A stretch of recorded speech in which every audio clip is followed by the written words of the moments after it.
የኢሬቻውን ጳጳስ ላሳያችሁ። ዋቅፈታ ነስባቸው ተቃላችሁ ሺህ ዓመት ወደ ኋላ ህዝብን መመለስ ወደ ድንቁርና ወደ ጨለማ ህይወት ግልጽ ነው የምንናገረው። የሃይማኖት አባስ ነው። ወደ ጨለማ ህይወት ወደ ኋላ ሽፋኑ ባህል ነው። ሽፋኑ ባህል ነው። ወደ ውስጥ ገባበት ብላችሁ የገቡ ስታዩት ጣዖት ነው።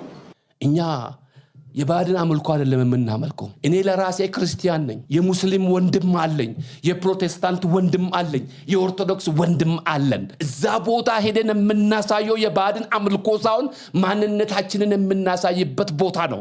ኢሬቻ ሃይማኖታዊ በዓል የኦሮሞ አይደለም።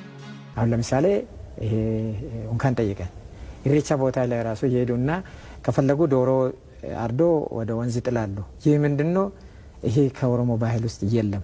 ስለ ኢሬቻ ምን ትላለህ? ሰይጣናዊ ነው ወይስ ባህላዊ ነው የሚል ጥያቄ ነው። አንድ ኢትዮጵያ ሆነ ግዕዝ አለማወቅህ ራሱ እኮ ስህተት ነው።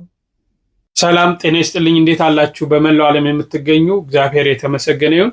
ዛሬ የተለያዩ መረጃዎችን ወደ እናንተ ይዤ መጥቻለሁ። ዛሬ ትኩረት የምናደርገው በኢሬቻ በዓልና በግዕዝ ትምህርት ላይ ብዙ ሙስሊሞች ድምጻቸውን እያሰሙ ይገኛል። ያንን እንመለከታለን። እንግዲህ ዛሬ የምንመለከተው ኢሬቻ የኦሮሞ አይደለም የሚሉ ነገሮች ወጥተዋል። ለአዲስ አበባ ከተማ ነዋሪዎች በተለይ ደግሞ ምግብ ቤት፣ የተለያየ ንግድ ላይ ያሉ አካላቶች ጥሪ ተላልፏል። እነዚህና ሌሎች ነገሮችን በስፋት የምንመለከት ይሆናል። እስከ መርሃ ግብሩ ፍጻሜ አብራችሁን ቆዩ። ይህን ቪዲዮ ላይክ በማድረግና ቤቱን ሰብስክራይብ ያላደረጋችሁ ሰብስክራይብ በማድረግ ጀምሩ። እሺ፣ በአንድ ወቅት ብፁዕ አቡነ ሄኖክ ያስተላለፉትን እስቲ ላስቃኛችሁ። በቅድሚያ ዋቅፈታ ነስባቸው ተቃላችሁ ሺህ ዓመት ወደ ኋላ ህዝብን መመለስ ወደ ድንቁርና ወደ ጨለማ ህይወት ግልጽ ነው የምንናገረው። የሃይማኖት አባስ ነው። ወደ ጨለማ ህይወት ወደ ኋላ ሽፋኑ ባህል ነው። ሽፋኑ ባህል ነው። ወደ ውስጥ ገባበት ብላችሁ ገቡ ስታዩት ጣዖት ነው። ያሳዝናል። ለክርስቶስ የማዳን ስራ እንቅፋት የሆነ ስብስብ የኦሪቱ ስርዓት ነው ይመስላል ግማሹ። ዋቅፍና ሰድሪ ከኩሞ ፋኪስ ሰጡር አዲስ ኪዳን ነው። የአዲስ ኪዳን ልጆች ነን። የዘላለም ህይወት የሚያወርሰን አንድ ጌታ ዋጋ ከፍሎ የሰው ልጆችን በፍቅሩ ያዳነ የሱን አሰራር የሱን አገልግሎት የከፈለው ዋጋ በዜሮ የሚያባዛ ነው ሀገራችን ላይ እየተሰራ ያለው። ያሳዝናል። የኦሮሞ ህዝብ እንደ ቤተ ሙከራ ነው የታየው። ማን ነው ይሄን እውነት የሚናገር? ማን ነው ይሄን እውነት የሚገልጥ? ማን አለ? ሊቀ ጳጳስ ነው? ቄስ ነው? ሰባኪ ነው? ሁሉም ዝም ብለዋል። ትውልዱ ግን እያለቀ ብዙ ምስጢር አለ በኢሬቻ ስም የሚደረገው። ቅድም ብያቸው ሽፋኑ ባህል ነው። ክርስቲያን ሆነው ክርስቲያን ነን ብለው ይሄ ነገር ሲነገር የሚቆጠቁጣቸው ራሳቸውን የሚያማቸው ሰዎች አሉ። ይመማቸው ለምን ጭንቅላታቸው አይፈነዳም? የራሳቸው ጉዳይ። እውነት ነው የምንናገረው። ወደንም ጠላንም ያለ ክርስቶስ የዘላለም ህይወት የለም። የዘላለም ህይወት የሚሰጠው እሱ ነው። በ40 ቀን በ80 ቀን ያገኘንን ልጅነት በዚህ በጣዖት አሰራር ግን እያጣን ነው ያለው። ከኛው መስቀል ይዘው ካህን ተብለው ለዛ ግን በርቱ የሚሉ አሉ። ወደ ዝርዝሩ አልገባም። አይ ብቻዬን ምንም ለውጥ ማምጣታችን ነው። እናንተን ግን ይዤ ብዙ መስራት እችላለሁ። እሺ፣ እንደተከታተላችሁት ነው እንግዲህ ብፁዕነታቸው የዋቅፍና እምነት ነው ብለው የክርስቶስን የማዳን ስራ የሚያደናቅፍ እንደሆነ እንግዲህ ብፁዕ አቡነ ሄኖክ የአዲስ አበባ በኢትዮጵያ ኦርቶዶክስ ተዋሕዶ ቤተክርስቲያን የቤተክርስቲያኒቷ የቅዱስ ሲኖዶስ አባል ናቸው። አንድ ሊቀ ጳጳስ ናቸው። እንግዲህ የሚሰብኩት የሚያስተምረው ስለ ሃይማኖታቸው ነው። ሁሉም ስለ ሃይማኖቱ የራሱን ትክክለኝነትና ሌላው ትክክል እንዳልሆነ ነው የሚያስተምረው። ይህን ማመን ያስፈልጋል። የኢትዮጵያ ኦርቶዶክስ ተዋሕዶ ቤተክርስቲያን ናት ትክክለኛው ሃይማኖት። ሌሎቹ እንግዲህ በጨለማ ህይወት ውስጥ እንዳሉ ወደ ብርሃን እንዲመጡ ወደ ትክክለኛው ሃይማኖት እንዲመጡ ሁሌ እንናገራለን። ሌሎችም ደግሞ ቤተ እምነቶች እንዲሁ የራሳቸው ለምሳሌ ፕሮቴስታንቶችን ብታየው ኦርቶዶክስ ትክክል አይደለችም ወደኛ ነው ይላሉ። ሙስሊሞቹም እንደዚህ ሁሉም እንደዛ። ስለዚህ ብፁዕነታቸው ትክክል አይደለም ያኛው ባዕድ አምልኮ ነው ትክክል አይደለም ብለው ይናገራሉ። ይህ የቤተክርስቲያኒቷ ትምህርት ስለሆነ ማለት ነውና የክርስቶስን የማዳን ስራ የሚያደናቅፍ እንደሆነና ሃይማኖት እንደሆነ ባህል እንዳልሆነ በባህል ሽፋን ውስጥ እንዳለ እንጂ ባህል እንዳልሆነ ሃይማኖት እንደሆነ ገልጠው ተናግሯል። እንግዲህ አሁን እነሱም መተው እንግዲህ ኢሬቻ ምን አይነት እንደሆነ አከባበሩ እንዴት እንደሆነ በስፋት ሲነግሩን እና በዚህ በዓላቸው ላይ ማን መምጣት እንዳለበትና መምጣት የሌለባቸው አካላቶችን ሁሉ ሲናገሩ እንደነበር የምናስታውል ነው። ያንን አስቃኛቸዋለሁ። ከዛ ውጭ እስቲ ኢሬቻ ምንድን ነው? ብዙዎቹ ክርስቲያኖች የማያውቁት ነገር አለ። አንደኛ አንዱ የእውቀት ማነስ ስላለው ለምሳሌ ሃይማኖትና ባህልን አለመለየት ነው አንደኛው መሰረታዊ ግራ መጋባት የሚመስለኝና ሃይማኖትና ባህል ይለያያሉ። የጋራ የሆነች ነገርም አላቸው። አንድ ሃይማኖት በዛ ባህል ውስጥ ተገለጠ ማለት ባህል ነው ማለት ግን አይደለም። ሁለተኛው ብዙዎቹ ክርስቲያኖች በትክክል መጽሐፍ ቅዱሳቸውን አጠናቀው አንብበው ዲሳይፕል የሆኑ የጌታ የክርስቶስ ደቀ መዝሙር የሆኑ ራሳቸውንና ከሁኔታዎች ከባህላዊ ከፖለቲካው ተጽዕኖ ከማህበራዊ ተጽዕኖ በላይ የሆኑ አይደሉም። ስለዚህ ብዙ ነገር ተጽዕኖ ያደርግባቸዋል። ሶስተኛ እንዳልከው ነው የዋቀፈታ ሃይማኖት ገኖ ቦታ የያዘ አልነበረም። እንግዲህ ዋቀፈታም ቢሆን ያለው ፕሬዚዳንት መለስ በዛ ጊዜ እንደዚህ ይፋ የወጣ ነገር ስላልነበረ ነው። አሁን ግን በዚህ ሰዓት ብዙዎቹ ክርስቲያኖች የማያውቁት ዋቄፈታዎች ቤተ እምነት እየመሰረቱ በየከተማው በየቦታው እንደ ሃይማኖት ተቋማት እየተስፋፉ ነው ያሉት። ስለዚህ የሃይማኖት ተቋማት ተቋም ናቸው። ቤተ የራሳቸው የሆነ ማምለካ ቦታ አላቸው።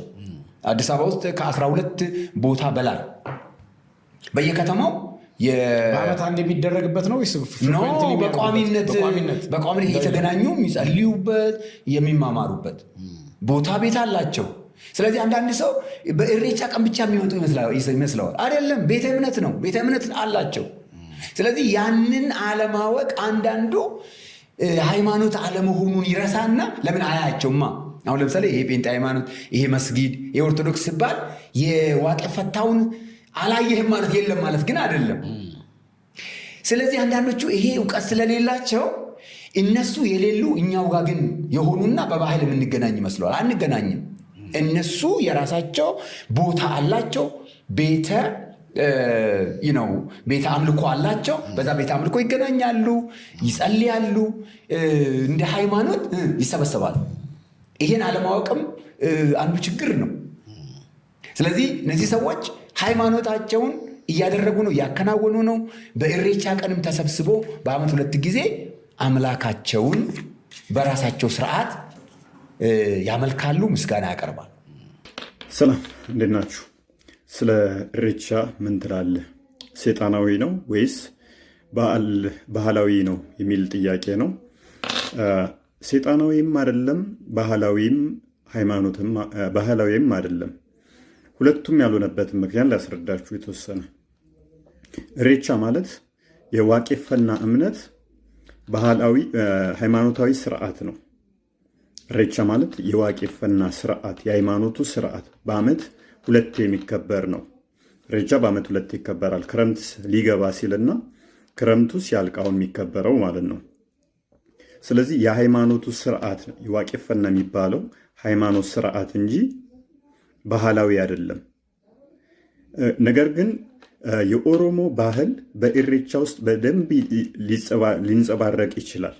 ኢሬቻ የሚያከብሩ ሰዎች ባለባበስ ምናምን ነገር ባህላቸውን እዛ ላይ በጣም ያንጸባርቁታል እንጂ ኢሬቻ ራሱ ባህል ሳይሆን ሃይማኖታዊ ስርዓት ነው። ልክ በኦርቶዶክስ ጥምቀት ስንል ጥምቀት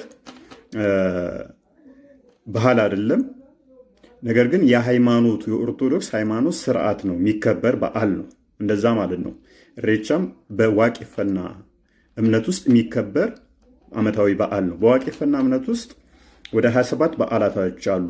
ምክንያቱም 27ቱ ከየት መጡ ካላችሁ በዋቄፈና እምነት ውስጥ ፈጣሪ ፈጥሮ የጨረሰው በ27 ቀን ነው ተብሎ ይታመናል።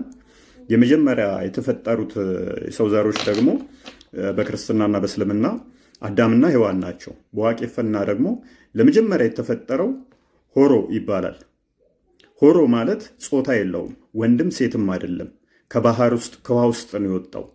ይሄ ወንድም ሴትም ያልሆነ ሁለት ቦታ ተከፈለ። ሁለት ቦታ ሲከፈል ወንዱ ሆሮ ተባለ፣ ሴቷ ደግሞ ሆርቱ ተባለች። ሆርቱ ማለት የሚራባ የሚዋለድ እንደማለት ነው። ሆርቱና ሆሮ በሚል ተከፈሉ ማለት ነው። በክርስትናው አዳምና ሔዋን እንደምንላቸው ማለት ነው። ኦሮሞ የሚለው ራሱ ከዛ ስም ጋር የመጣ ነው። ሆሮሞ ተብሎ ነው የሚጻፈው።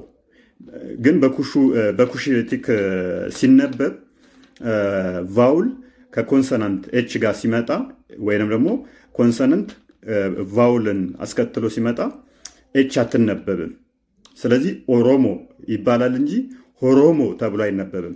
በዛ ምክንያት ከጊዜ በኋላ ግን ኤች እየቀረች ሲጻፍም ኦሮሞ ተብሎ መጻፍ ጀመረ ማለት ነው። ስለዚህ የመጀመሪያው ሰው ሆርቱና ሆሮ በሚሉ ነው የሚታወቁት፣ አዳምና ሔዋን እንደምንላቸው ማለት ነው። በኢሬቻ እምነት ውስጥ ሌላኛው ሴጣናዊ አይደለም ያልኳችሁ ምንድነው? እሱ የዋቄፈና እምነቱ ስገቡ ሴጣን የለም ተብሎ ነው የሚታመነው። ሴጣን የለም ተብሎ ስለሚታመን ኢሬቻ ደግሞ የዋቄፈና እምነት ከሆነ ሴጣናዊ እምነት ሊሆን አይችልም። ምክንያቱም ሴጣን የለም ብለው ስለሚያምኑ ማለት ነው። ዋቃ ጉራቻ ለፈሰሚ ከንሙሜ ይላሉ። ምድርና ሰማይን የፈጠረ ጥቁር አምላክ ይላሉ። ጥቁር የሚሉበት ምክንያት ምንድን ነው? ፈጣሪ አይታይም፣ በሁሉ ቦታ አለ። ጨለማ ውስጥ ያለ ነገር እንደማይታይ ሁሉ ፈጣሪ አይታይም የሚለውን ለመግለጽ ዋቃ ጉራቻ ይባላል ማለት ነው። ስለዚህ በሁሉ ቦታ አለ። ነገር ግን ውሃ ደግሞ ምንድነው? እሱ ቅድም እንዳልኳችሁ ሆሮ ለመጀመሪያ ጊዜ የወጣው ከውሃ ውስጥ ነው ተብሎ ነው የሚታመነው። ስለዚህ ውሃ የልምላሜን እንትን መስጫ እንትን ነው፣ ከዛ ጋር የተያዘ ነው። ኢሬቻ አንድም ውሃ ቦታ ሄዶ ምስጋና የሚቀረብበት የምስጋና በዓል ነው። አበባ እንትኖች ተይዘው ይኬዳል፣ ለምለም ነገሮች ተይዘው ይኬዳል። ያ ምስጋና ነው። እነሆ የው ክረምቱ አንተ በሰጠህን ዝናብ ይኸው ሰብሉ አፈራ፣ አበበ፣ ቅጠሉ እንደዚህ ለምልሟል ተብሎ ምስጋና ውሃው ጋር ተሄዶ ቅጠሉ ላይ እንዲህ እየተደረገ ሰው ይረጫል። ይሄ የምስጋና በዓል ነገር ነው። በዋቄፈና ማለት ነው። ኢሬቻ ምስጋና የሚቀርብበት እንደገና ደግሞ ሰዎች የሚገናኙበት ነው። በክረምት ወቅት ውሃዎች ይሞላሉ፣ ወንዞች ይሞሉና ሰዎች አይገናኙም። ሰዎች ስለማይገናኙ ልክ የክረምቱ ጭጋጋማው ወራት ሲያልፍ ልክ ዝናቡ ሲያባራ ሰዎች የሚገናኙበት ነው። ያ የሚገናኙበትንም መሰረት በማድረግ ነው የሚከበረው አንድም እንጂ ሴጣን አለ ብለው አያምኑም። ይህ ሽቶ ውሃ ውስጥ መወርወር፣ አንዳንድ ስለት እያሉ ውሃ ውስጥ የሚወረወሩ ነገሮች ከኢሬቻ በዓል ጋር የሚገናኙ አይደሉም። ዋቄፈታ እምነትም ይህንን አይቀበለውም። ነገር ግን በዘልምድ በባህል የመጡ ስለት እያሉ የሚወረውሩ አሉ። ቅቤ የሚቀቡ ዛፎች አሉ። ቅቤ መቀባት ግን ነው ከዋቄፈና እምነት ጋርም የተያያዘ ነው። ከዛ ውጭ ግን ስለት እያሉ ዶሮም አርደው ሊሆን ይችላል ውሃ ውስጥ የሚጨምሩት ነገር ከኢሬቻ ጋር ወይንም ከዋቄፈና ጋር የተያያዘ አይደለም። የዋቄፈና እምነትን ስርዓት የሚያካሂዱት ቃሉ ይባላሉ። በቤተክርስቲያን ለምሳሌ በኦርቶዶክስ ቄሶች እንደሚባሉት እነኚህ ቃሉ ይባላሉ። የሰዎችን ጸሎት ወደ ፈጣሪ የሚልኩ ናቸው ተብሎ ይታመናል። የኢሬቻ እምነት መገለጥ ይጎለዋል ብዬ አምናለሁ። መገለጥ የለውም። ለምሳሌ በክርስትናው በዮሐንስ ወንጌል ምዕራፍ 3 ቁጥር 16 ላይ ኢየሱስ ክርስቶስ የእግዚአብሔር ልጅ እኛን ለማዳን እንደመጣ እንደተወለደ የሚናገር እንትን አለ። ለሚቀበሉት ደግሞ ድህነት እንደሚያገኙ፣ ላልተቀበሉት ደግሞ ቁጥር 17 ላይ እንደሚፈረድባቸው ይናገራል። ስለዚህ ይሄንን አይቀበልም ኢሬቻ። ይሄንን ስለማይቀበል ከክርስትና ጋር የተለያየ ነው ማለት ነው። አልተገለጠም ወይንም ክርስቶስ በስጋ መገለጡን አያምንም ማለት ነው። ስለዚህ ከክርስትና ሃይማኖት ጋር ኮምፕሊትሊ አይገናኝም በዚህኛው ምክንያት ማለት ነው። የመገለጥን እንትን አይቀበልም። ይህ የተለየ ይሆናል ማለት ነው። ሌላኛው ኢሬቻ የምስጋና በዓል ነው ብያችኋለሁ። በአመት 2 ይከበራል። አንደኛው ግን ኦልሞስት ቀርቶ አሁን ክረምቱን ሲል ሲወጣ አሁን ያለው የሚከበረው ብቻ ነው ሞር ትኩረት ተሰጥቶት የሚከበረው ማለት ነው። ስለዚህ ከባህሉ ጋር ደግሞ በተያያዘ እንዳልኳችሁ በኢሬቻ አከባበር ውስጥ ብዙዎች ባህላዊ ልብስ ስለሚለብሱ ባህሉ እዛ ውስጥ የተደበላለቀ ሊሆን ይችላል። ነገር ግን ኢሬቻ ባህላዊ ስርዓት ሳይሆን ሃይማኖታዊ ስርዓት ነው። ሃይማኖታዊ ስርዓት ሆኖ ግን ባህሉ በደንብ የሚገለጽበት በደንብ ትዕይንቶች የሚደረጉበት ስርዓት ነው እንጂ ባህላዊ ስርዓት አይደለም። ሃይማኖታዊ ስርዓት ነው። ሃይማኖታዊ ስርዓት ሆኖ ባህሉ ይገለጽበታል ማለት ነው። እንደተከታተላችሁት ነው። በተለይ እፎይ ጥሩ አድርጎ ገልጿል። ሌሎችም እንደተከታተላችሁት ነው ገልጠውታል። ባህል ሳይሆን ሃይማኖት ነው። የዛ የሃይማኖቱ ባህል ነው። ወደ መጨረሻ አሳያችኋለሁ። ከዚህ በኋላ ኢሬቻ እንደው የኦሮሞ አይደለም ይላሉ አንድ ተመራማሪ እና ይህ ኢሬቻ የተባለው እንግዲህ የሃይማኖታቸው ባህል ነው ማለት ነው። ለምሳሌ እኛ ጥምቀት ባህላችን ነው አይደል? ሃይማኖታዊ ስነ ስርዓታችን በምን ውስጥ ያለ? በኦርቶዶክስ ውስጥ ያለ። ይህም ኢሬቻ በዋቄፈና እምነት ውስጥ ኖሮ በዚህ እምነት ውስጥ ኖሮ የሚያከብሩት ምንድነው ማለት ነው? ባህል ነው። ይህ ባህል በምንድነው ሽፋን? ለምሳሌ የኦሮሞን ብንመለከት በኦሮሞ ባህል ተገለጠ እንጂ የመላ ኦሮሞዎች አይደለም፣ ወይም በዚህ ባህል ተገልጧል እንጂ ውስጡ ያለው ምንድነው? ሃይማኖት ነው ማለት ነው። የሃይማኖታቸው በዓል እንደሆነ በስፋት ራሳቸው እየተናገሩ ነው። እስቲ ይህን ተከታተሉት። የኦሮሞ አይደለም ኢሬቻን ዝም ብሎ ምስጋና ነው፣ ስለዚህ ሁላችን ጆይን እናድርግ የሚል ሰው ካለ የዋቄፈታን ሃይማኖት አያውቀውም፣ ፕራክቲሱንም አያውቅም፣ ህጉንም አያውቅም፣ ሰዎቹንም አያውቃቸው። አሁንም በደንብ መስተካከል ያለበት ነገር ኢሬቻ ሃይማኖታዊ በዓል ነው፣ ሃይማኖታዊ ክብረ በዓል ነው። የማን ብለህ ደግሞ ካልክ የኦሮሞ አይደለም። ነገር ግን በደንብ ላስተካክለው፣ አሁንም የዋቄፈታ ኦሮሞ በዓል ነው። ኦሮሞ እኮ ኦርቶዶክስ አለ፣ ሙስሊም አለ፣ ፕሮቴስታንት አለ። የነዚህ ሰዎች አይደለም። እነዚህማ ጌታን ኢየሱስ ክርስቶስን አብ ወልድ መንፈስ ቅዱስ ነው ብሎ ለአምላካቸው በተገለጠላቸው መሰረት እግዚአብሔር እያመለኩ ያሉ ሰዎች ምስጋና ሁሌ በቀን ስንት ጊዜ ምናልባትም በየጊዜው በየወራቱ በየወቅቶቹ በየቤተክርስቲያናቸው እግዚአብሔርን ያመሰግናሉ። የነሱ ምስጋና ያ ነው። ለዋቄፈታዎቹ ግን በሃይማኖቱ ድንጋጌ መሰረት በአመት 2 ጊዜ የሚያረጉት የምስጋና በዓል ለነሱ በራሳቸው ስርዓት በኩል ለዋቃቸው ለሚያመልኩት አምላክ ዋቃ ላሉት አምላክ ለጥቁሩ አምላክ ወይም ደግሞ ለምጡቅ አምላክ ምስጋና ያቀርባሉ። አሁን ለምሳሌ ይሄ እንኳን ጠይቀን ኢሬቻ ቦታ ላይ ራሱ ይሄዱና ከፈለጉ ዶሮ አርዶ ወደ ወንዝ ይጥላሉ። ይህ ምንድነው? ይሄ ከኦሮሞ ባህል ውስጥ የለም። ኦሮሞ እንደዚህ አድርጓል ለማለትም እንደዛ የሚያደርጉም ነገር ባህሉን እሴቱን የሚያጠላሉት ማለት ነው። እንደገና ደግሞ ይሄ ደግሞ ገዳ ስርዓት ደግሞ ልክ ራሱን የቻለ የሆነ እንደ እምነት እንደ ኦሮሞ በሰይጣን ይተዳደራል። ገዳ ስርዓት ስለሆነ ስርዓትነቱን ሳያውቁ እሱ እኮ የኦሮሞ ገዳ ስርዓት ማለት ሰይጣን ነው፣ የሰይጣን መንፈስ ነው፣ እነሱ ይሄን ይዞ ነው እንትን የሚሉት ብሎ ሲያስተምሩ ነበር ሃይማኖት አባቶች። እኔ ራይ ላይ ደረሰብኝ ነው፣ ከፍተኛ ጦርነት ደርሶብኛል። ምክንያቱም እንድሰማው ነው የምንፈልገው። በፍጹም ፍጹማዊ የሆነ ስርዓትና ወግ ባህል ይዞ ሁሉም ነገር አጠቃለው የሚይዝ የሁሉም እንጂ ምንም አይነት ታምር ይሄን ነገር አይነካካም። በዚህ በገዳ ስርዓት ውስጥ ደግሞ የማንም እምነት ደግሞ አይነካም። ለሁሉም ጥበቃ እንደሚያደርግ የሁሉም እምነት እኩል አድርጎ ነው የሚያየው። በገዳ ስርዓት ውስጥ እኩል አድርጎ ነው የሚያየው። የሁሉንም ደግሞ የሙስሊም እምነትም ያከብርለታል። ለምን? የኦርቶዶክስንም የፕሮቴስታንትም ማንኛውም እምነት ማንም በቃ የማንም እምነት አይነካም በኦሮሞ ገዳ ስርዓት ውስጥ። ነገር ግን ይሄን የሚጠሉት ምንድነው? በራሳቸው ብቻ እኛ ብቻ እናቅልሃለን የኔ ብቻ ላይ የሚሉት ናቸው እንደዚህ የሚያደርጉት እንጂ በገዳ ስርዓት ውስጥ ያለው ከእምነት ጋር የሚያጋጭ ነገር አንዲትም እንከን ነገር የለም። እንዳያችሁት ነው እንግዲህ ኢሬቻ የኦሮሞ አይደለም፣ ለምሳሌ የመላው ኦሮሞ አይደለም ማለት ነው።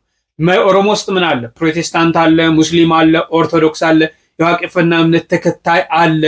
ስለዚህ ሙሉን ኦሮሞ የሚያጠቃልል ሳይሆን በኦሮሞ ባህል ውስጥ ነው ያለው። በዚህ ባህል ውስጥ ግን ምንድነው ሃይማኖት እንደሆነ ልንረዳ ያስፈልጋል ማለት ነው።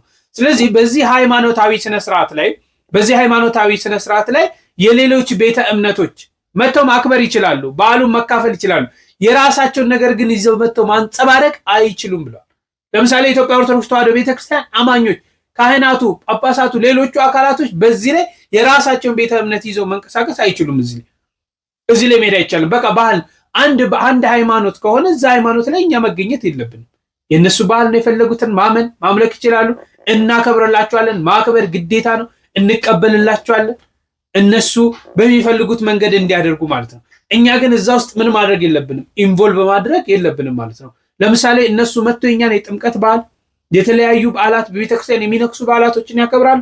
ሃይማኖታቸው አይፈቅድም፣ የኛም ሃይማኖት ይሄንን አይፈቅድም ማለት ነው። ስለዚህ በዚህ ላይ ለምሳሌ እምነት አይደለም በዓል ነው ብለው የሚሄዱ ካህናቶች ነበሩ፣ የሚሄዱ ጳጳሳቶች እንደነበሩ ባለፉት ዓመታት ተመልክተናል። ይህ ግን ትክክል እንዳልሆነ ራሳቸው መልተው ገልጠውልናል ማለት ነው። ራሳቸው መጥተው ገልጠውልናል። ይህንን ተከታተሉ።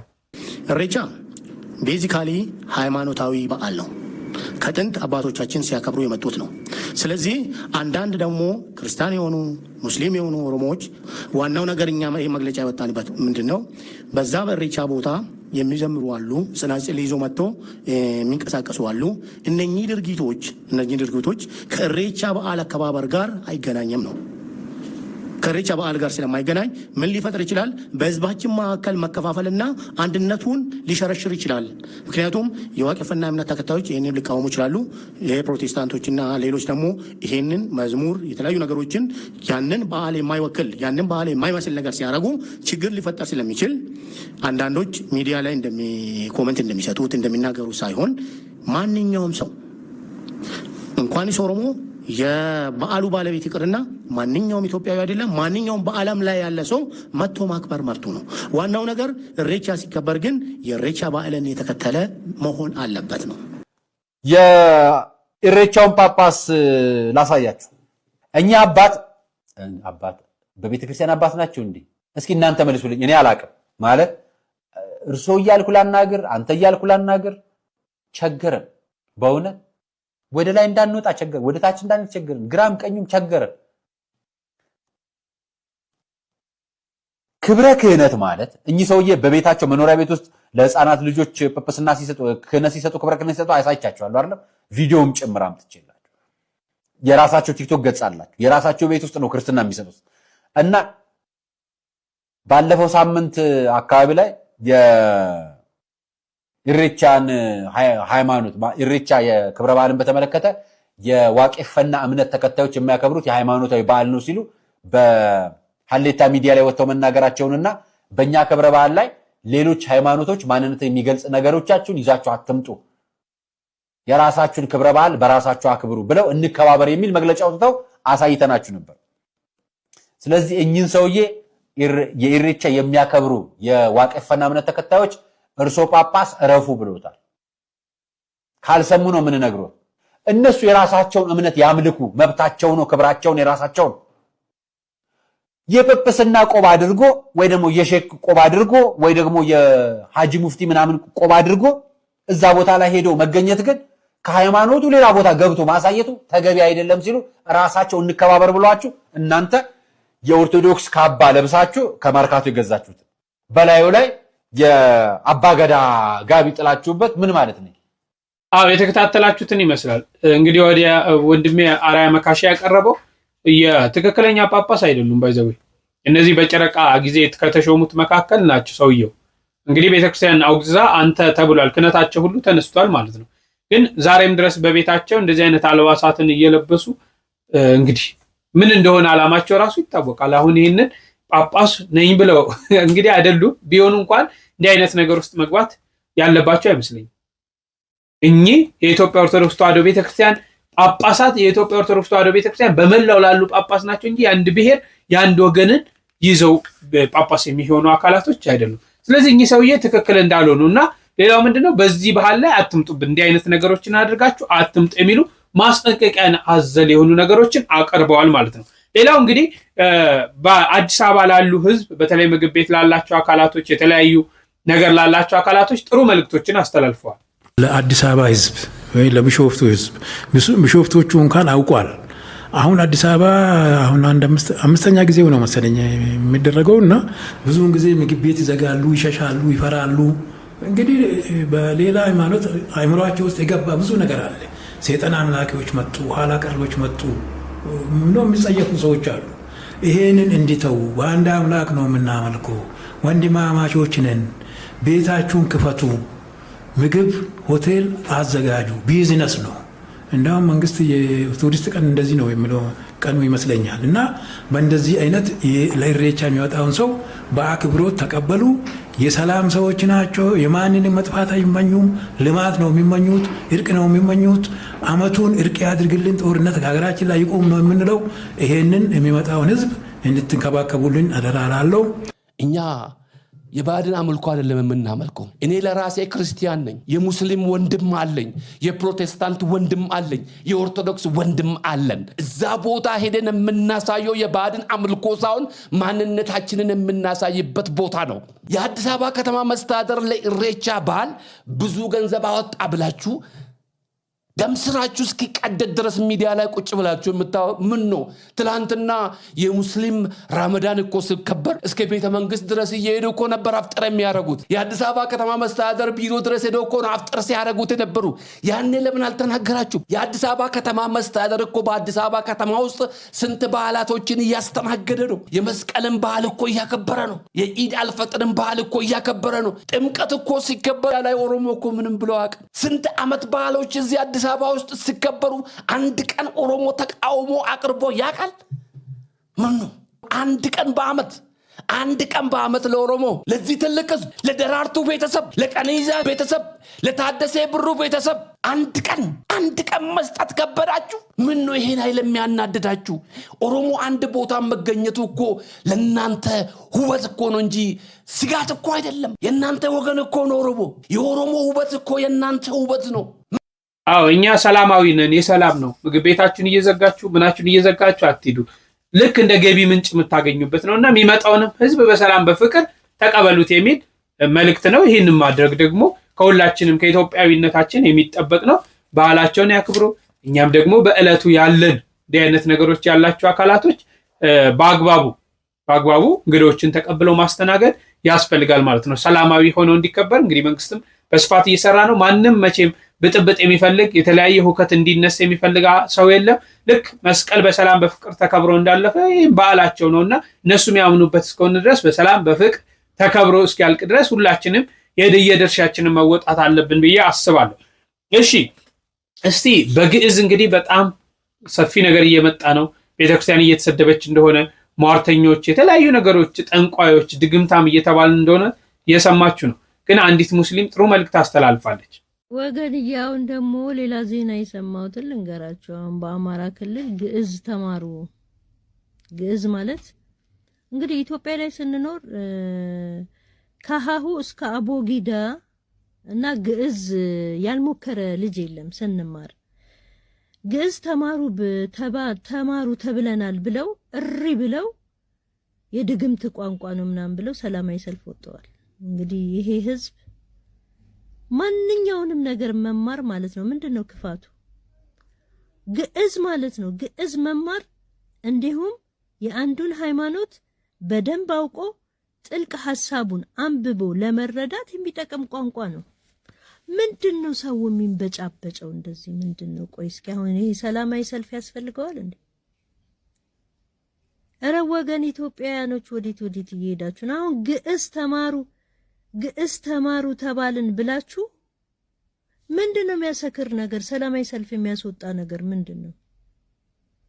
ግዕዝ እኛ በአማርኛ በደንብ ሰልቅጠን ግዕዝ አቦጊዳ ምናምን ስለተማርን አይደል እንዴ አማርኛን አራቀን ከቅኔ እስከ ቅኔ የምናውቀው? ይሄ እኮ እውቀት ነው። አንድ ኢትዮጵያ የሆነ ግዕዝ አለማወቅህ ራሱ እኮ ስተት ነው። ስተት እኮ ነው። ማወቅ ምን ችግር አለው? ስለየቱ ድግምት ነው የምታወሩት እናንተ ድግምታሞች ማለት ነው። ድግምት የሚል ሰው ድግምት የሚያደርግ ሰው ነው። ሴጣን የሚል ሰው ሴጣን የሆነ ሰው ነው። መተት የሚያወራ መተተኛ ሰው ነው። እኔ እኮ ሰላማዊ ሰልፍ ሳይ ምንድነው ብያለሁኝ እኮ። እኔ እኮ መንግስት ጋር ነው ችግሩ ምንድነው ብያለሁ። አያለው ግዕዝ ተማሩ አንማርም።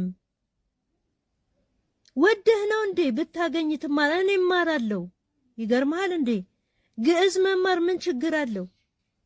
እውቀት በዚህ ምድር ላይ እኮ እውቀትን የሚያህል ነገር የለም። መማርን የሚያህል ነገር የለም። እናንተ ደንቆሮች ማለት ነው ነገሮችን ከብዙ ነገር ታያይዛላችሁ። ድግምት ቋንቋ አለው እንዴ? ጥንቆላ ቋንቋ አለው እንዴ? እናንተ ናችሁ የምታውቁት እንግዲህ ጠንቋዮቹ። ጠንቋይ የሆነ ሰው ነው የሚያውቀው። ምን ጉድ ነው? ኧረ ምን ጉድ ነው? ኧረ ምን ጉድ ነው ያገሬ ልጅ? ኧረ ምን ጉድ ነው? ኧረ የትኛው ፕላኔት ላይ ወጣን እንኖር? ይሄ አማርኛ ምላሳቸው ያልፈታ ልጆች የተፈጠሩት ስለማታስተምሯቸው ነው። ግዕዝና አማርኛ በስነ ስርዓት ምድረ ኮልታፋ ገመዳፍ የተፈጠረው ኢትዮጵያ ውስጥ። ደንቆሮ ምንም ብታወራ ምንም ምሳሌያዊ ብታወራ አይገባውም እኮ ያሁን ትውልድ ደንቆሮ የቆየ። አስተምር ልጅህን አቦ፣ አትፈላሰፍ። አስተምር ልጅህን። እንደው መንግስት ይሄ ከህፃንነት መዋለ ህፃናት ማስገባት ትቶ እስከ 7 ዓመታቸው ከ4 ዓመታቸው ጀምሮ ሀሁ መማር አለባቸው። ፊደል መማር አለባቸው። አቦጊዳ መልእክተ መማር አለባቸው። ይሄ ነው ኢትዮጵያዊነት። ምንድነው ሁሉንም ከሃይማኖት ጋር የምታያይዙት? ኧረ ወገን የኢትዮጵያዊነት የት ነው? ወይኔ ጉዴ ፈላ። ኧረ ወይኔ እኛ የማን ዜጋ ነን በእናታችሁ? ወይ ዜግነት ስጡንና ሀገራችን እንግባ።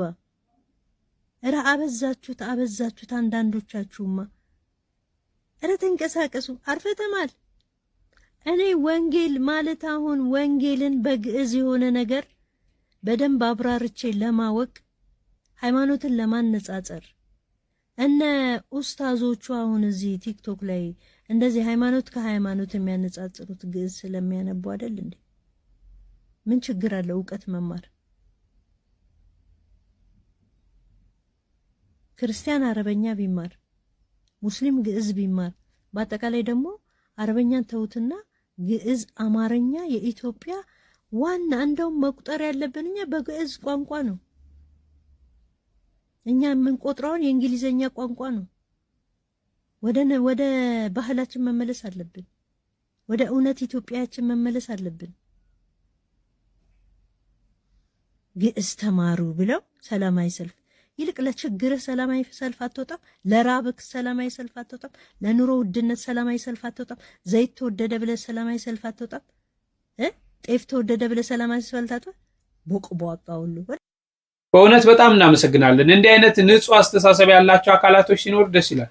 ግዕዝን ሳታውቅ ኢትዮጵያ ውስጥ ምን ታደርጋለህ የሚል ነገርም ተነስቷል። በጣም ጥሩ የሆኑ ቋንቋ እንደሆነ ያንድን ሃይማኖት መመርመር ራሱ ይቻላል። ለምሳሌ ግዕዝን ተምሎ እኮ የኢትዮጵያ ኦርቶዶክስ ተዋሕዶ ቤተክርስቲያን ምን እንደሆነች መርምሮ መድረስ ብሎ ይቻል ነበር። በርካታ ጥናታዊ ጽሑፎችን ማዘጋጀት ይቻል ነበር። በዚህ ቋንቋ መግባባት ይቻል ነበር። ይህን ያህል ቋንቋውን ጥላቻ በሚመስል መልኩ ቤተ እምነቱን እየጠላን ያቺን ቤተ እምነት ለማጥፋት የምናደርገው ነገር ለቤተ እምነቱ ያለንን ጥላቻ በእንደዚህ አይነት ሁኔታ መግለጻችን በጣም ያሳዝናል። በተለይ እቺ ህፃን ልጅ ወታ ያቀረበችውን ግጥም ተሰምታችሁታል አይደል? እጅግ አሳዛኝ ምን እንደተፈለገ ይህን ያህል ህፃናቱ በንጹህ አእምሮ የሚያድጉ ህፃናት ውስጥ ምን አይነት ለአንድ ቤተ እምነት ጥላቻ እንዲኖራቸው እንዴ! ምን ነው የኛ ትምህርት ቤቶች እኮ አሉ። በፍጹም እንዲህ አይነት ለሙስሊሙ ቤተሰቦቻችን ጥላቻን አትሰብክም። የትኛውም ትምህርት ቤት ማለት የትኛውም ቤተክርስቲያን ሰንበት ትምህርት ቤት ውስጥ ብትሄዱ ማንም ይሄንን ነገር አያነሳ። ለምን? በፍቅር በሰላም ቢቻላችሁ ከሁሉ ጋር በሰላም በፍቅር ኑሩ ነው ያለው። በሰላም በፍቅር እንኖራለን። እንዲህ አይነት ነገሮች ውስጥ መግባት ለምን እንዳስፈለገ አላውቅም።